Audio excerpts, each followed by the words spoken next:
La première partie d'émission, on va démarrer avec vous, Jacques, parce que le rêve d'un homme éveillé, le rêve éveillé d'un homme de science ou le rêve d'un homme éveillé à la science, voilà, ça s'appelle Appassionata, et on va découvrir tout de suite en image que immédiatement, quand on parle de science, on se plonge dans l'univers. Dans un univers d'images à la fois qui sont celles du monde, mais qui sont aussi celles que l'on imagine de la composition de l'être humain ou de la Terre en général, à partir d'une petite cellule. Comment est-ce que vous avez écrit ce texte-là? C'est vous qui l'avez écrit? Je pense que déjà je pars de mon expérience personnelle. Je suis chercheur au CNRS en sociologie. Donc je connais assez bien le milieu de la recherche, de l'intérieur, disons. Alors il est comment ce milieu-là, de l'intérieur? Bon, il est comme tout milieu. Non, il y a de tout. D'ailleurs, je l'ai dit dans la pièce. Il y a des vieux barons, et puis il y a des jeunes loups, et puis il y a des gens sympas, il y a de tout. C'est un monde humain, et c'est un petit peu ça aussi que je veux donner du monde de la recherche. C'est fait d'hommes, de femmes, comme tout le monde. C'est pas des surhumains, c'est pas des extraterrestres. Ils ont des passions, ils ont de l'émotion, ils aiment les belles choses. Voilà, donc c'est essayer de réhumaniser finalement le monde de la recherche, que souvent on réduit soit des choses complètement obscures qu'on ne comprend pas et qu'on tient loin de soi parce que justement on ne comprend pas, qu'on raccroche aussi des fois aux souvenirs d'école où on n'a pas tellement envie de se replonger dans les maths, dans la physique, voilà, donc des choses un petit peu rébarbatives. Et je crois que dans Appassionata, j'ai envie de remettre de la chair, j'ai envie de remettre de l'émotion, du sensible, dans ce portrait que je fais du métier de chercheur. Alors c'est un portrait effectivement avec votre écriture et un comédien sur le plateau qui est entouré d'un univers très simple, un bureau, et en même temps, enfin un bureau, un petit intérieur personnel assez cosy quand même, assez confortable. Et puis la place de ce comédien qui prend la parole. On l'écoute. C'est une sorte d'extrait du spectacle, un petit pitch pour présenter ces questionnements autour de la science. On parle de la science de l'homme. Mais de quel homme parle-t-on? Et de quelle science? Faut-il entendre par là la science blanche de l'homme blanc? Cette science qui lui permet, comme il le croit, de dominer le monde? Dominer le monde. Où ça commence? Où ça s'arrête? L'homme, le monde. Alors c'est un des spectacles qui est reçu dans le cadre du festival Scène de Méninges, voilà, qui est un festival qui a lieu cette semaine à Saint-Étienne. Vous êtes installé à la Ricamarie, en salle Louis Daquin, pour cette création pendant trois soirées. La question autour de la science, on l'a vu, hein, vous posez des questions sur est-ce que la science c'est la science de l'homme blanc, d'une manière générale, quel est votre questionnement sur la science? Ben voilà, donc le scientifique, il fait son métier, comme je l'ai dit, par passion, parce que ça lui plaît, parce qu'il est explorateur quelque part, il est curieux comme tout le monde d'ailleurs, mais lui c'est son métier, c'est son job, quoi. Je le dis dans la pièce. Nous on va chercher, comme d'autres vont cueillir des fruits ou vont soigner des malades, hein. Donc c'est notre job de trouver non pas des solutions, mais des réponses à un certain nombre de questions que, j'ai envie de dire, la société dans son ensemble se pose, ou l'humain dans son ensemble se pose. Voilà. Donc le problème du scientifique, quelque part, c'est que ses propres découvertes, ses propres travaux, à un moment donné, lui échappent et peuvent être réutilisés, soit par des grandes forces économiques, soit des grandes forces politiques, des institutions.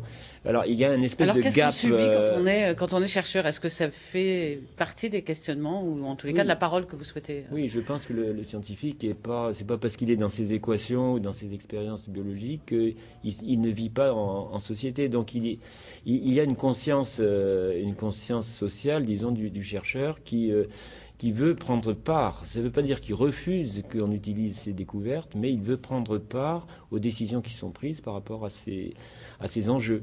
Voilà, donc, vous avez parlé tout à l'heure de ce que ce que peut provoquer la science, c'est-à-dire à la fois le progrès, mais en même temps une sorte de voilà, les limites du progrès qui peuvent être la production de la bombe nucléaire, des éléments qui fabriquent plutôt la guerre que du confort et de la paix, ou en tous les cas de l'amélioration de la vie sociale.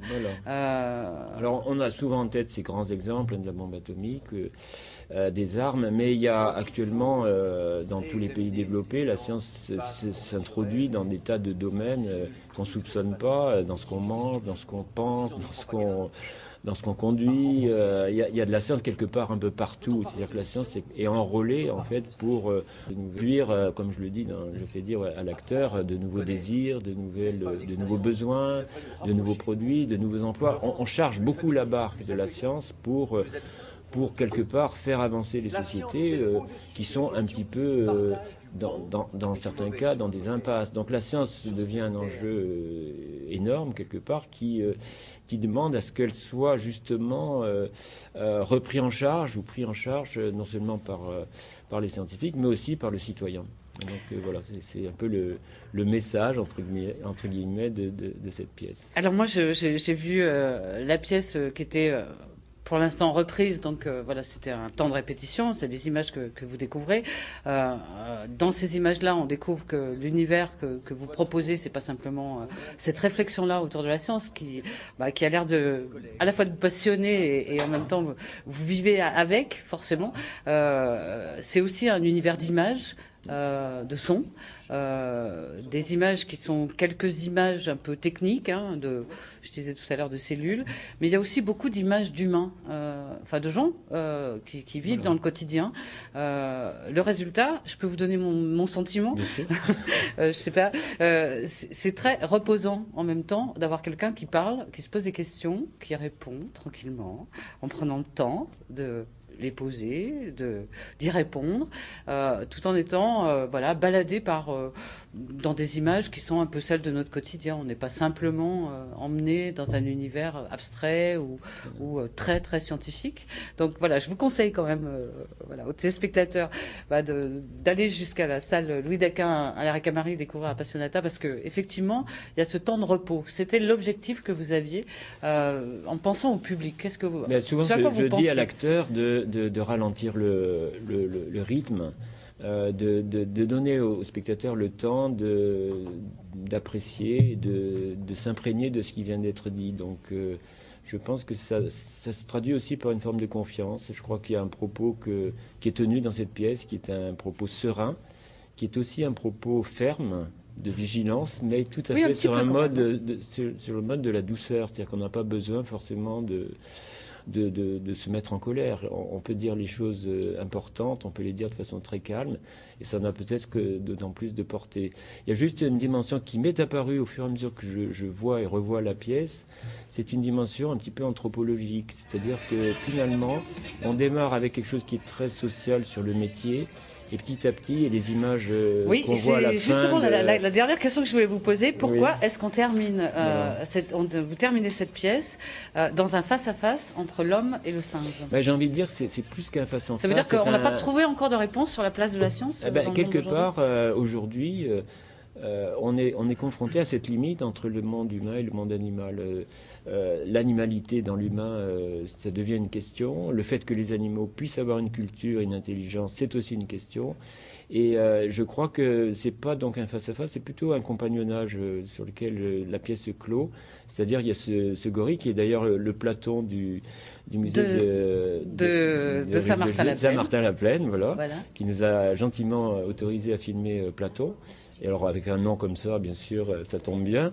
Et donc là, sous le regard de Platon, le personnage propose, il faudrait peut-être commencer à ralentir un peu notre rythme, ralentir nos façons de faire, ralentir nos pas. Donc c'est quelque chose. Éteindre la lumière. Abaisser nos lumières. Abaisser nos lumières pour aller les éteindre jusque sur la scène. C'est la dernière phrase de la pièce.